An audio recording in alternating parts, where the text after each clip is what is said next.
अस्सलाम वालेकुम दोस्तों, कैसे आप सब लोग। उम्मीद करती हूँ आप सब लोग खैरियत से होंगे, खुश और आबाद होंगे अपने अपने घरों में। वीडियो में मैं आपके लिए लाई हूँ प्री रमज़ान प्रिपरेशन के हवाले से कुछ टिप्स एंड ट्रिक्स जिनको यूज़ करके आप रमज़ान में अपना बहुत सारा टाइम सेव कर सकते हैं। कुछ ऐसी रेसिपीज़ जिनको बना के आप स्टोर कर सकते हैं। तो चलें वीडियो स्टार्ट करते हैं। वीडियो स्टार्ट करने से पहले जो लोग मेरे चैनल पे नए हैं तो मेरे चैनल को सब्सक्राइब कर दीजिए। तो चलें स्टार्ट करते हैं। सबसे पहले हम बनाते हैं ग्रीन चटनी। ग्रीन चटनी हमें रमज़ान में बहुत सारी चीज़ों में काम आती है। तो ग्रीन चटनी के लिए सबसे पहले मैंने धनिया ले लिया है। धनिया की डंडन मैंने काट ली है और उसको बहुत अच्छे से वॉश कर लिया है। ग्रीन चटनी से आप रायते भी बना सकते हैं। ग्रीन चटनी को आप ऐसे समोसों के साथ, पकौड़ों के साथ ले सकते हैं। ये बहुत यूज़फुल होती है रमज़ान में। तो उसके लिए सबसे पहले धनिया काट लिया है। 10 से 15 मैंने हरी मिर्ची लिए और एक मुट्ठी भर के मैंने पुदीना लिया है। तो सबसे पहले मैं धनिया जूसर ग्राइंडर में डालूँगी और उसके बाद पुदीना ऐड करूँगी। पुदीने के बाद मैं उसमें हरी मिर्चें ऐड कर दूँगी और थोड़ा सा पानी ऐड करके फिर मैंने इससे पीस लूँगी। ये बहुत ही आसानी से 5 मिनट में बन जाती है।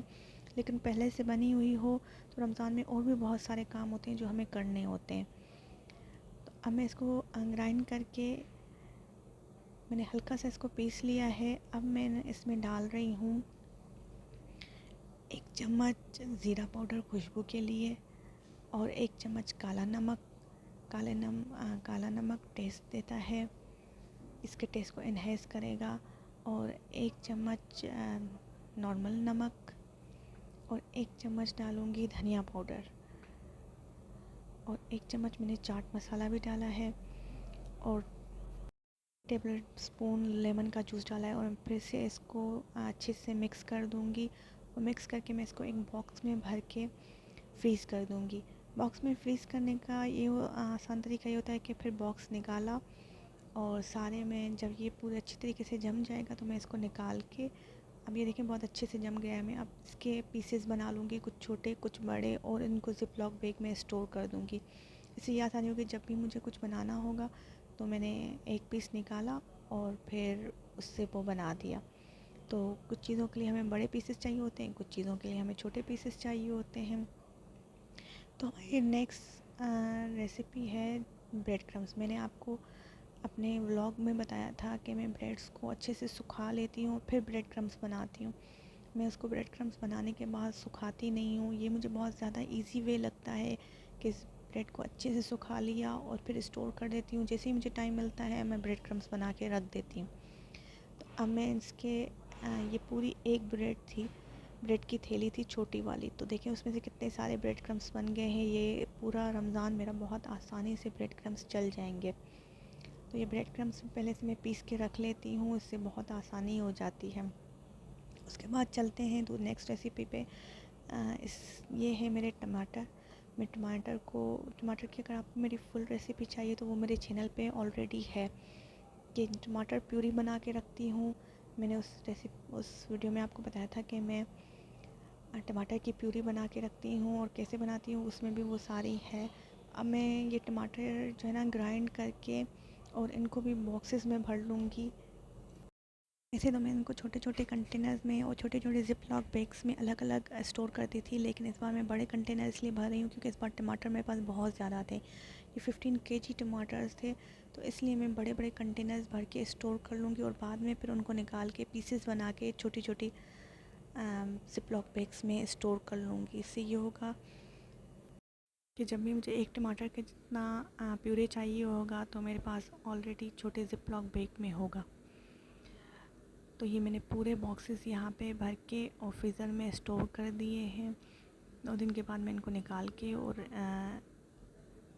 इनको फिर जो है ना काट लूँगी। उसके बाद हम बनाते हैं अदरक लहसुन का पेस्ट। आपको पता है रमज़ान में और आम दिनों में भी अदरक लहसुन का पेस्ट बहुत काम आता है।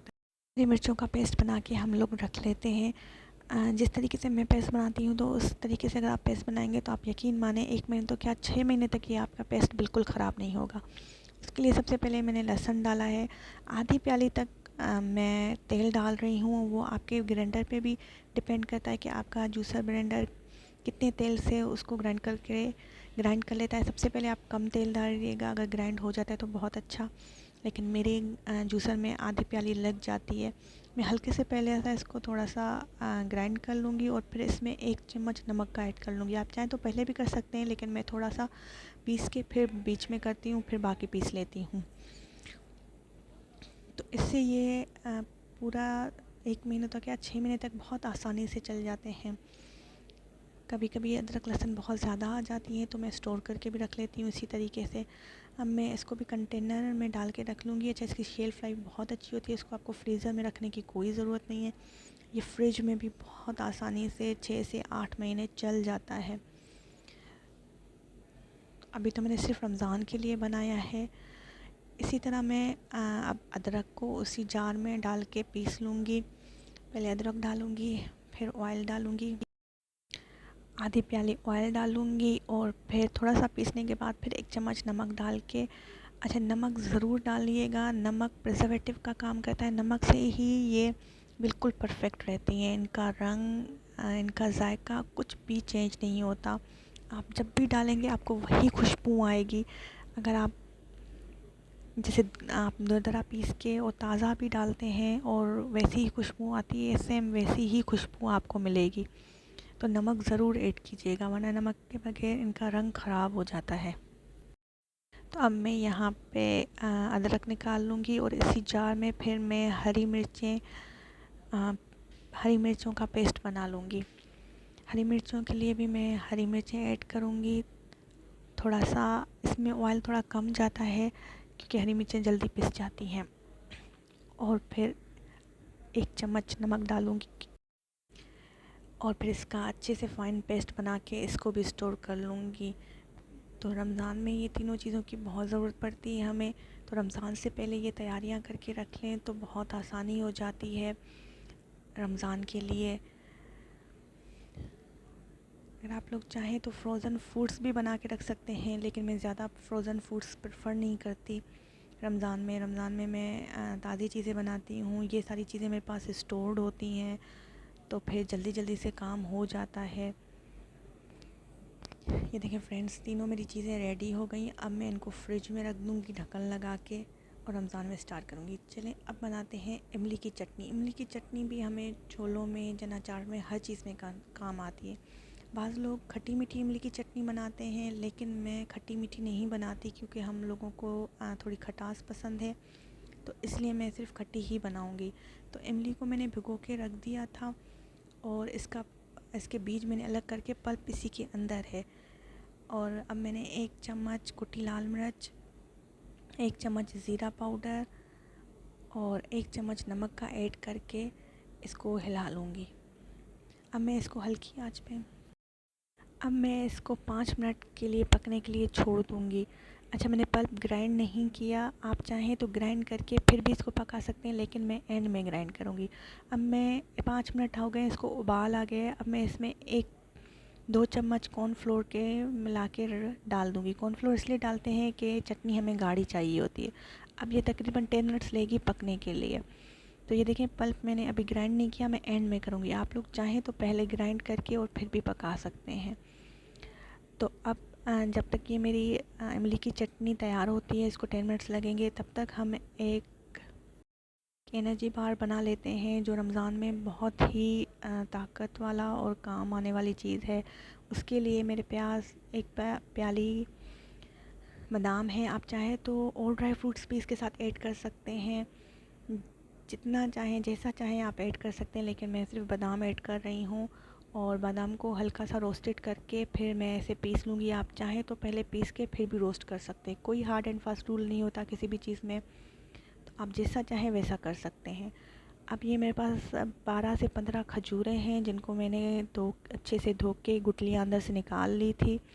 अब इनको भी मैं पीस लूँगी। और यहाँ मेरे पास 8 अदद इंजीर है, ये भी मैं इसमें मिक्स कर लूँगी। आप इंजीर ना भी मिक्स करना चाहें तो कोई इशू नहीं है, लेकिन इंजीर के भी बहुत सारे फ़ायदे हैं। मेरे हस्बैंड जो है ना, रमज़ान में रोज़ा रखते ही खजूर के साथ हैं, तो वो सहरी नहीं करते, वो सहरी में सिर्फ खजूर और दूध पीते हैं। तो ये मैं एनर्जी बार बना के रख लेती हूँ, ये बहुत ताकत वाला होता है तो इसलिए मैं उनके लिए ये बना के रख लेती हूँ।